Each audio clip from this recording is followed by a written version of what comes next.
let's turn to the discussion over to retirement. According to a new poll from the Associated Press, nearly 1/4 of Americans say they have no plans to retire. That suggests that money has a lot to do with the decision to keep working.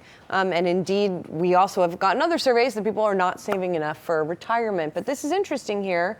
I mean, that's quite a high number of people who will be working until old age, perhaps. Yeah, I mean, it's pretty much to be expected when you see what the situation currently economically with millennials. A lot of them working several different jobs, trying to keep their full-time jobs, and adult kids basically being supported by their parents when it comes to buying their first home, needing their parents for that big down payment. So it makes sense that adults who are working right now, even if they have retirement savings, they're already tapping into it to help their millennial children that they can expect to work for a very long time. But one of the red flags about this is that there are some jobs you cannot do as you get older. Think about the men and women who work at the ports and the longshoremen who are unloading boats. I mean, the Amazon workers. Working? The Amazon workers, yeah. I can't imagine standing on your feet 8 hours a day, running back and forth. It might sound like it's easy work, but even as a teenager washing dishes, really standing for 8 hours was no fun. I think there is something to be said. I think people do like to work. Maybe there are. I could look at my dad, for example. He put off retirement for as long as he possibly could. He just enjoyed what he's doing.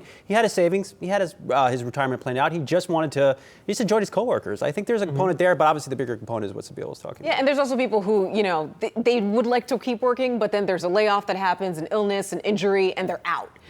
So at that point, you hope that they have enough saved, but that's not always the case. Clearly. Well, you also look at the recent stats, and we talked about this in our morning meeting, that the middle class in the U.S., their collective wealth is now less than that of the top 10%, the top 1%. Yeah. Is that the first time ever that First time ever. It was, and we got that from a guest from the program, but it's the first time this has ever happened where the middle class's total aggregate of wealth is now less than any other cohort, or less than the top cohort. Yeah, and that spells a lot of trouble for the economy because, when we look at the stats and the spending trends of those who are the wealthiest, is that they don't necessarily, need to buy that extra new, item that the company's putting out or an extra new product.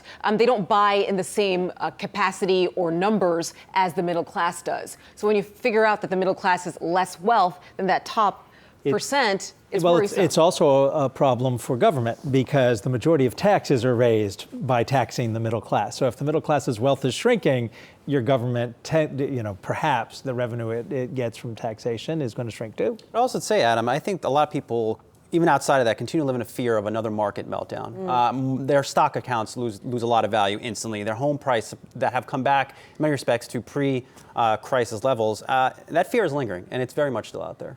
One of the reasons millennials don't want to buy homes, right? Yeah. They don't want to be. They saw what happened to their parents. I don't want to mow no lawn.